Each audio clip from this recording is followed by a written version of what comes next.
দর্শক, ভূমিকম্প নিয়ে কথা বলতে এরই মধ্যে আমাদের সাথে অতিথি হিসেবে যুক্ত হয়েছেন প্রফেসর হুমায়ুন আক্তার। অনেক ধন্যবাদ প্রফেসর হুমায়ুন আক্তার যুক্ত হয়েছেন আমাদেরকে এবং সময় দিয়েছেন একাত্তরের এই সংবাদ সংযোগে। ভূমিকম্প আমরা কিছুক্ষণ আগে যতটুকু আমাদের সহকর্মীদের কাছ থেকে খবর পাচ্ছিলাম এবং এর মধ্যে আপনিও হয়তো পেয়েছেন যে আজকেও সেই একই সময় অর্থাৎ গতকাল যেমন 10টা থেকে 10:30টার ভেতরে যে ভূমিকম্প অনুভূত হয়েছে আজকেও একই সময় অনুভূত হয়েছে।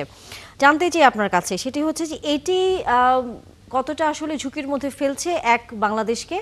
দ্বিতীয়ত, একই সাথে যেহেতু পরপর দুদিন ভূমিকম্প হয়েছে, এটাকে কি আমরা আফটার শক বলবো, নাকি এটি উৎপত্তিস্থল যেহেতু আবারও বাংলাদেশের ভিতরেই হয়েছে, সেটি নতুন করে আরেকটি ভূমিকম্পন অনুভূত হলো কিনা? ধন্যবাদ আপনাকে। আপনি খুব সুন্দর প্রশ্ন করেছেন এবং অনেকের মধ্যে যেহেতু গতকালকে একটা বড় ভূমিকম্প হলো, খুব ঝাঁকুনি হলো, সবাই খুব আতঙ্কিত এবং এক এক 24 ঘন্টার মধ্যে আর একটা ভূমিকম্প ঢাকা, এবং এটা হচ্ছে ঢাকা শহরে আশুলিয়াতে। তাতে স্বাভাবিকভাবেই সবার মধ্যে একটা প্রশ্ন যে এটা কি আফটার শক না ওটার সাথে কোনো যোগাযোগ আছে কিনা। আসলে এটা সম্পূর্ণ ভিন্ন। গতকালকে যেটা হয়েছে সেটা হচ্ছে দুটা টেকটনিক প্লেটের সংযোগস্থলে, আর আজকে হচ্ছে ইন্ডিয়ান প্লেটের অবস্থানে ঢাকা শহর যেখানে আশুলিয়া, সেটা ভিন্ন একটা ভূতাত্ত্বিক কারণ এখানে রয়েছে। তবে আপনাদের যে বর্ণনা তাতে থেকে আমি যেটা মনে হলো এটা হচ্ছে যে আমাদের ঢাকা শহর অতিরিক্ত পানি, ভূগর্ভস্থ পানি উত্তোলনের ফলে প্রতি বছর আপনার হচ্ছে আধা ইঞ্চি করে দেবে যাচ্ছে, এবং এই যে নিমজ্জমন, ভূপৃষ্ঠের নিমজ্জমন, এটা হচ্ছে অসম, এক এক জায়গায় এক এক রকম ভাবে হচ্ছে। তো আমার যেটা মনে হয় যে ঢাকা শহরে আশুলিয়াতে যেটা আজকে মৃদু থেকে হালকা মাত্রা যে ভূমিকম্প হলো 3.2, সেটা হয়তো ভূগর্ভস্থ যে এই অসম যে নিমজ্জমন বা দেবে যাওয়া, এটার কারণে আপনার এটা হয়ে থাকতে পারে, বা এই ভূগর্ভস্থ যে ভারসাম্য রক্ষার কারণে এটা সংঘটিত হয়ে থাকতে পারে। এটা কি এবং এতে আতঙ্কিত আতঙ্কিত হওয়ার কিছু নেই। আবারও কি সামনে এরকম ভূমিকম্প হওয়ার কোনো সম্ভাবনা আপনার দৃষ্টিতে কি মনে হয় যে হতে পারে কিনা? আর হ্যাঁ, দ্বিতীয়ত আবার এরই যেটা ভূমিকম্প সেটা হচ্ছে আমাদের যে উৎসস্থল, যেটা সাবডাকশন জোন আমাদের পূর্বে যেটা রয়েছে, যেটা গতকালকে আমি এটা বর্ণনা করেছি, সেখানে এটা হয়তো হতে পারে।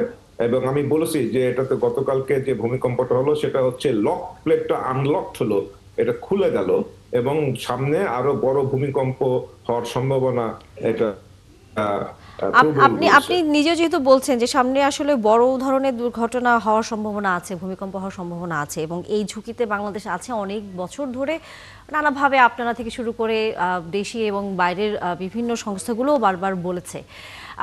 এই ভূমিকম্পের মধ্যে আমরা দেখেছি গতকাল এবং আজকের এই ভূমিকম্পের অনুভূতির পরে অনেক জায়গায় দেয়ালে ফাটল ধরেছে, মানুষ মারাও গেছে আতঙ্কে এবং দেয়াল ধসে সেরকম ঘটনাও ঘটেছে।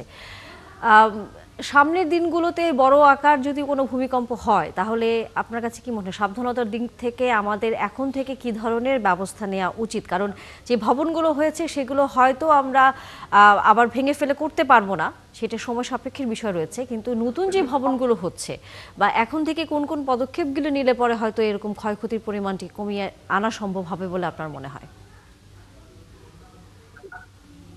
হ্যাঁ, আপনি যে তথ্যটা দিলেন যে আজকের যে মৃদু ভূমিকম্প, মৃদু থেকে হালকা, সেখানে আপনার হচ্ছে অনেক ভবনে আপনার ফাটল হয়েছে। তার কারণ হচ্ছে গতকালকে যে ভূমিকম্প হয়েছিল সেই ভূমিকম্পে তো ঢাকা শহরের প্রত্যেকটা বিল্ডিং এ ঝাঁকুনি হয়েছে। যত ঝাঁকুনি হবে সেখানে আপনার সেই বিল্ডিংটা কিছুটা দুর্বল হয়ে গেছে। তো সেই দুর্বলের উপরে যদি আর একটা অন্য প্রান্ত থেকে আর একটা আঘাত আসে, তাহলে সেখানে তো আপনার কিছুটা ফাটল বা কিছুটা ক্ষয়ক্ষতি হবেই। তবে ওই যে আপনি যেটা বলছেন যে ঢাকা নগর, যে আমিও বলে আসছি যে এটা অপরিকল্পিত অনিয়ন্ত্রিত ভাবে গড়ে উঠেছে, এখানে রাতারাতি বা আগামী 50-100 বছরে এটা পরিবর্তন করা যাবে না। এবং এখানে আবার যারা অনেকে বলছেন রেট্রোফিটিং, আমি মনে করি যে রেট্রোফিটিং এর মতো যে ব্যক্তি মালিকানাধীন যেসব বিল্ডিং রয়েছে, তাদের পক্ষ আপনার অ্যানাদার আপনার 10 থেকে 30% এক্সট্রা খরচ ব্যয় করে রেট্রোফিটিং এর মতো সেই অবস্থা আমাদের নেই। তাহলে আমরা একটা নাজুক অবস্থার মধ্যে রয়েছি। তবে আমাদের সরকারের উচিত বা নগরবাসী সবারই সচেতন থাকা উচিত। আমরা যখন যে নতুন কোনো ইমারত করব নতুন একটা জায়গায়, সেখানে আমাদের আসলে প্রথমে ল্যান্ড ইউজ প্ল্যান করতে হবে, কোন ল্যান্ডে কি ধরনের হাই রাইজ অথবা লো রাইজ বিল্ডিং করতে হবে সেটা নির্ধারিত থাকতে হবে। আমি ইচ্ছে করলে আমার ইচ্ছা মতো আমি এক জায়গা থেকে মানে প্রভাব অনিয়ন্ত্রিত যে খাটিয়ে আমি নগর আমরা এর আগে করেছি, এখন আসলে এই ভূমিকম্পের পরে সেই বিষয়ে বেশি নজরদারিতে আসলে আমাদেরকে থাকতে হবে।